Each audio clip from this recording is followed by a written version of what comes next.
नमस्कार दोस्तों, मैं आपकी दोस्त वंदना। आज मैं आपके लिए लेकर आई हूँ कृष्णा सोबती की कहानी सिक्का बदल गया। तो चलिए सुनते हैं। सिक्का बदल गया। खद्दर की चादर ओढ़े, हाथ में माला लिए, साहनी जब दरिया के किनारे पहुँची तो पाँव फट रहे थे। दूर दूर आसमान के पर्दे पर लालिमा फैलती जा रही थी। साहनी ने कपड़े उतार कर एक ओर रखे और श्री राम करती पानी में हो ली। अंजलि भरकर सूर्य देवता को नमस्कार किया। अपनी उनीदी आँखों पर पानी के छींटे दिए और पानी से लिपट गई। चिनाब का पानी आज भी पहले सा ही सर्द था। लहरें लहरों को चूम रही थी। वह दूर सामने कश्मीर की पहाड़ियों में बर्फ़ पिघल रही थी। उछल उछल आते पानी की भौरों से टकराकर गगारे गिर रहे थे, लेकिन दूर दूर तक बिछी रेत आज न जाने क्यों खामोश लगती थी। साहनी ने कपड़े पहने, इधर उधर देखा, कहीं किसी की परछाई तक न थी, पर नीचे रेत में अगड़ित पाँव के निशान थे। वह कुछ सहमी सी उठी। आज इस प्रभात की मीठी नीरवता में न जाने क्यों कुछ भयावना सा लग रहा था। वो पिछले 50 वर्षों से यहाँ नहाती आ रही है। कितना लंबा रसा है। साहनी सोचती है, एक दिन इसी दुनिया के किनारे वह दुल्हन बनकर उतरी थी, और आज साजी नहीं, उसका वो पढ़ा लिखा लड़का नहीं, आज वो अकेली है। शाह जी की लंबी चौड़ी हवेली में अकेली है। पर नहीं, यह क्या सोच रही है वो सवेरे सवेरे? अभी भी दुनियादारी से मन नहीं फिरा उसका। साहनी ने लंबी सांस ली और श्री राम करती बाजरे के खेतों से होती घर की राह ले। कहीं कहीं लेपे पुते आंगनों पर से धुआं उठ रहा था। टन टन बैलों की घंटियां बज उठती हैं। फिर भी कुछ बधा बधा सा लग रहा है। जम्मी वाला कुआं भी आज नहीं चल रहा। ये साजी की ही असामियाँ हैं। साहनी ने नज़र उठाई। यह मीलों फैले खेत अपने ही हैं। भरी भराई नई फसल को देखकर साहनी किसी अपनत्व के मोह में भीग गई थी। यह सब शाह जी की बरकतें हैं। दूर दूर तक गांव तक फैली हुई ज़मीनों में कुएं सब अपने हैं। साल में 3 फसल ज़मीन तो सोना उगलती है। साहनी कुएं की ओर बड़ी आवाज़ दी, सेरे सेरे, हसैना हसैना। सेरा साहनी का स्वर पहचानता है, वह न पहचानेगा?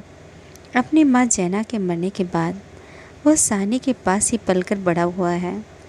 उसने पास बड़ा गड़ासा सटाले के ढेर के नीचे सरका दिया। हाथ में हुक्का पकड़कर बोला, ए हसैना हसैना। साहनी की आवाज़ उसे कैसे हिला गई है। अभी तो वह सोच रहा था कि उस साहनी की ऊंची हवेली की अंधेरी कोठरी में पड़ी सोने चांदी के संदूकचियाँ उठाकर, ये तभी सेरा गुस्से से भर गया। किस पर निकाले अपना क्रोध? साहनी पर। चीख कर बोला, ए मर गई, ए अब तेनू मौत दे। हसैना आटे वाले कनाले एक ओर रख जल्दी जल्दी बाहर निकल आए। ए आई आ, क्यों छावले, सुबह सुबह तड़पना है? अब तक साहनी नज़दीक पहुंच चुकी थी। सेरी की तेज़ी सुन चुकी थी। प्यार से बोली, हसैना यह वक्त लड़ने का है। वह पागल है तो तू ही जिगरा कर लिया कर। जिगरा? हसैनी ने मान भरे स्वर में कहा। साहनी, लड़का आखिर लड़का ही है। कभी सेरे से भी पूछा है? मुँह अंधेरे ही गालियाँ क्यों बरसाई हैं इसने? साहनी ने लाड से हसैना की पीठ पर हाथ फेरा, हंसकर बोली, पगली, तुझे तो लड़के से बहुत प्यारी है। सेरे? हाँ साहनी, मालूम होता है रात को कुल्लूवाल के लोग आए हैं यहाँ। साहनी ने गंभीर स्वर में कहा।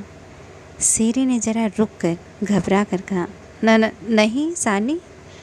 सेरे के उत्तर की अनसुनी कर साहनी जरा चिंतित स्वर से बोली, जो कुछ भी हो रहा है अच्छा नहीं। सेरे, आज सास जी होते तो शायद कुछ बीच बचाव करते, पर साहनी कहते कहते रुक गए। आज क्या हो रहा है? साहनी को लगा जैसे जी भर आ रहा है। शाहजी के बिछड़े कई साल बीत गए, पर आज कुछ पिघल रहा है। शायद पिछली स्मृतियाँ। आंसुओं को रोकने के प्रयत्न में उसने हसैना की ओर देखा और हल्के से हंस पड़ी। और सेरा सोच ही रहा है कि क्या कह रही है साहनी आज साहनी क्या कोई भी कुछ भी कर सकता है, यह होके रहेगा, क्यों न हो। हमारी ही भाई बंदों से सूद ले लेकर शाहजी सोने की बोरियां तोला करते थे। प्रतिहिंसा की आग सेरे की आंखों में उतर आए। गणासी की याद हो आई। साहनी की ओर देखा नहीं, सेरा इन पिछले दिनों में 30-40 कत्ल कर चुका है। परस्पर वह ऐसा नीच नहीं। सामने बैठी साहनी नहीं, साहनी के हाथ उसकी आंखों में तैर गए। वो सर्दियों की रातें कभी कभी शाहजी की डांट खा के वो हवेली में पड़ा रहता था और फिर लालटेन की रोशनी में वह देखता है साहनी के ममता भरे हाथ दूध का कटोरा थामे हुए। सेरे उठ पी ले। सेरे ने हाथ की झुर्रियाँ पड़े और मुँह की ओर देखा तो साहनी धीरे से मुस्कुरा रहे थे। सेरा विचलित हो गया। आखिर साहनी ने क्या बिगाड़ा है हमारा? शाहजी की बात शाहजी के साथ गई। वह साहनी को ज़रूर बचाएगा। लेकिन कल रात वाला मशवरा वह कैसे मान गया था कि फिरोज की बात? सब कुछ ठीक हो जाएगा, सामान बांट लिया जाएगा। साहनी चलो तुम्हें घर छोड़ाऊँ। साहनी उठ खड़ी हुई, किसी गहरी सोच में चलती हुई। साहनी के पीछे पीछे मजबूत कदम उठाता सेरा चल रहा है। संकेत सा इधर उधर देखता जा रहा है। अपने साथियों की बातें उसके कानों में गूंज रही हैं। पर क्या होगा साहनी को मारकर? साहनी, हाँ सेरे। सेरा चाहता है कि सिर पर आने वाले खतरे की बात कुछ तो साहनी को बता दे, मगर वह कहे कैसे? साहनी ने सिर ऊंचा किया। आसमान धुएं से भर गया था। सेरा जानता है यह आग है। जबलपुर में आज आग लगनी थी, लग गई। साहनी कुछ न कह सकी। उसके नाते रिश्ते सब वही हैं। हवेली आ गए। साहनी ने शून्य मन से ड्योढ़ी में कदम रखा। सेरा कब लौट गया उसे कुछ पता नहीं। दुर्बल सी देह और अकेले, बिना किसी सहारे के। न जाने कब तक वहीं पड़ी रही साहनी। दोपहर आए और चली गई। हवेली खुली पड़ी है। आज साहनी नहीं उठ पा रही, जैसे उसका अधिकार आज स्वयं उसे छूट रहा है। शाहजी के घर की मालकिन, लेकिन नहीं, आज मोह नहीं हट रहा। मानो पत्थर हो गई है। पड़े पड़े साँझ हो गई, पर उठने की बात फिर भी नहीं सोच पा रहे हैं। अचानक रसूली की आवाज़ सुनकर चौंक उठी। साहनी, सुनो, ट्रकें आती हैं लेने। ट्रकें? साहनी इसके सिवा और कुछ न कह सकें। हाथों ने एक दूसरे को थाम लिया। बात की बात में खबर गांव भर में फैल गई। बीवी ने अपने विकृत कंठ से कहा, साहनी, आज तक कभी ऐसा न हुआ, न कभी सुना। गजब हो गया, अंधेर पड़ गया। साहनी मूर्तिवत वहीं खड़ी रही। नवाब बीबी ने स्नेह सने उदासी से कहा, साहनी, हमने तो कभी न सोचा था। साहनी क्या कहे कि उसने ऐसा सोचा था। नीचे से पटवारी, बेगो और जेलदार की बातचीत सुनाई दे। साहनी समझी कि वक्त आन पहुंचा। मशीन की तरह नीचे उतरे, पर ड्योढ़ी न लांघ सके। किसी गहरी, बहुत गहरी आवाज़ से पूछा, कौन है वहाँ? कौन नहीं है आज वहाँ? सारा गांव है जो उसके इशारे पर नाचता था कभी। उसकी असामियाँ हैं जिन्हें उसने अपने नाते रिश्तों से कभी कम नहीं समझा। लेकिन नहीं, आज उसका कोई नहीं। आज वह अकेली है। यह भीड़ की भीड़, उनमें कुल्लूवाल की जाट वह क्या सुबह ही नहीं समझ गई थी? बेगू पटवारी और मस्जिद के मुल्ला इस्माइल ने जाने क्या सोचा, साहनी के निकट आ खड़े हुए। बेगू आज साहनी की ओर देख नहीं पा रहा था। धीरे से जरा गला साफ करते हुए कहा, साहनी, रब्बू नो यही मंजूर सी। साहनी के कदम डोल गए, चक्कर आया और दीवार के साथ लग गए। इसी दिन के लिए छोड़ गए थे साहजी उसे।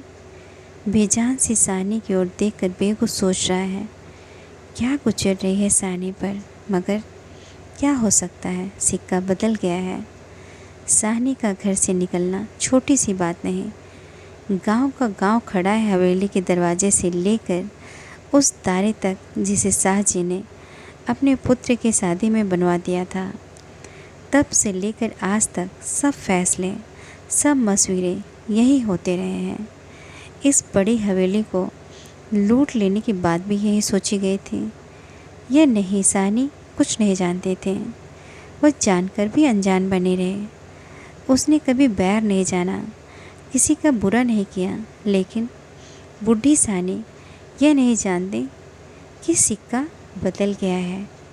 देर हो रही थी। थानेदार दाऊद खां जरा अकड़ कर आगे आया और ड्योढ़ी पर खड़ी जड़ निर्जीव छाया को देखकर ठिठक गया। वही साहनी है जिसके साहजी उसके लिए दरिया के किनारे खेमे लगवा दिया करते थे। यह तो वही साहनी है जिसने उसके मंगेतर को सोने के कनफूल दिए थे मोदीखाई में।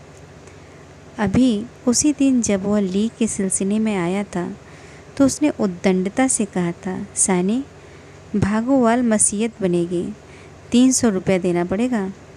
साहनी ने अपने उसी सरल स्वभाव से कहा, 300 रुपये दिए थे और आज। साहनी ड्योढ़ी के निकट जाकर बोला, देर हो रही है साहनी, धीरे से, कुछ साथ रखना हो तो रख लो, कुछ बांध लिया है सोना चांदी। साहनी अस्फुट स्वर से बोली, सोना चांदी? जरा ठहर कर सादगी से कहा, सोना चांदी बच्चा वो सब तुम लोगों के लिए है, मेरा सोना तो एक एक ज़मीन में बिछा है। दाऊद खां लज्जित सा हो गया। साहनी, तुम अकेली हो, अपने पास कुछ होना ज़रूरी है, कुछ नकदी ही रख लो, वक्त का कुछ पता नहीं। वक्त? साहनी अपनी गीली आंखों से हंस पड़े। दाऊद खां, इससे अच्छा वक्त देखने के लिए क्या मैं जिंदा रहूँगी? किसी गहरी वेदना और तिरस्कार से कह दिया साहनी ने। दाऊद खां निरुत्तर है, साहस कर बोला, साहनी, कुछ नकदी ज़रूरी है। नहीं बच्चा, मुझे इस घर से। साहनी का गला रुध गया। नकदी प्यारी नहीं, यहाँ की नकदी यहीं रहेगी। सिरा आन खड़ा, गुजरा की हो ना हो, कुछ मार रहा है साहनी से। खां साहिब, देरी हो रही है। साहनी चौंक पड़ी। देर? मेरे घर में मुझे देर? आंसू की भौर में न जाने कहाँ से विद्रोह उमड़ पड़ा। मैं पुरखों की इस बड़े घर की रानी और ये मेरे ही अन्न पर पले हुए। नहीं, यह सब कुछ नहीं। ठीक है, देर हो रही है पर नहीं। साहनी रो रो कर नहीं, शान से निकलेगी इस पुरखों के घर से। मान से लांघेगी यह देरी जिस पर एक दिन और रानी बनकर आ खड़ी हुई थी। अपने लड़खड़ाते कदमों को संभाल कर साहनी ने दुपट्टे से आंखें पोंछी और ड्योढ़ी से बाहर हो गए। बड़ी बुढ़ियाँ रो पड़ी। किसकी तुलना हो सकती थी इसके साथ?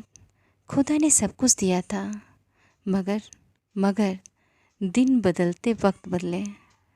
साहनी ने दुपट्टे से सिर ढाँप कर अपनी धुंधली आंखों में से हवेली को अंतिम बार देखा। शाह जी के मरने के बाद भी जिस कुल की अमानत को उसने सहेज कर रखा, आज वो उसे धोखा दे गए। साहनी ने दोनों हाथ जोड़ लिए। यही अंतिम दर्शन था, यही अंतिम प्रणाम था। साहनी की आंखें फिर कभी इस ऊंची हवेली को न देख पाएंगे। प्यार ने जोर मारा, सोचा, एक बार घूम फिर कर पूरा घर क्यों न देखाई मैं। जी छोटा हो रहा है, पर जिनके सामने हमेशा बड़ी बनी रही है, उनके सामने वो छोटी न होगी। इतना ही ठीक है, बस हो चुका। सिर झुकाया। ड्योढ़ी के आगे कुलवधू की आंखों से निकलकर कुछ बूंदें चू पड़े। सानी चल। ऊंचा सा भवन पीछे खड़ा रह गया। दाऊद खां, सेरा, पटवारी, जेलदार और छोटे बड़े बच्चे बच्चे बूढ़े मर्द औरतें सब पीछे पीछे। ट्रकें अब तक भर चुकी थी। साहनी अपने को खींच रहे थे। गांव वालों के गलों में जैसे धुआं उठ रहा है। सेरे, खूनी सेरे का दिल टूट रहा है। दाऊद खां ने आगे बढ़कर ट्रक का दरवाज़ा खोला। साहनी बढ़ी। इस्माइल ने आगे बढ़कर भारी आवाज़ से कहा, साहनी, कुछ कह जाओ। तुम्हारे मुंह से निकली असीस झूठ नहीं हो सकती। और अपने साफे से आंखों का पानी पोंछ लिया। साहनी ने उठती हुई हिचकी को रोककर रुधे रुधे से कहा, रब तुहानो सलामत रखे बच्चा, खुशियाँ बख्शे। वो छोटा सज्जन समूह रो दिया। जरा भी दिल में मैल नहीं साहनी के। और हम साहनी को नहीं रख सके। शेरे ने बढ़कर साहनी के पांव छुए। साहनी, कोई कुछ नहीं कर सका। राज भी पलट गया। साहनी ने कांपता हुआ हाथ शेरे के सिर पर रखा और रुक रुक कर कहा, तेनू भाग जगड़ चन्ना। दाऊद खां ने हाथ का संकेत किया। कुछ बड़ी बूढ़ियाँ साहनी के गले लगीं और ट्रक चल पड़ी। अन्य जल उठ गया। वह हवेली, नई बैठक, ऊंचा चौबारा, बड़ा पसार एक एक करके घूम रहे हैं साहनी की आंखों में।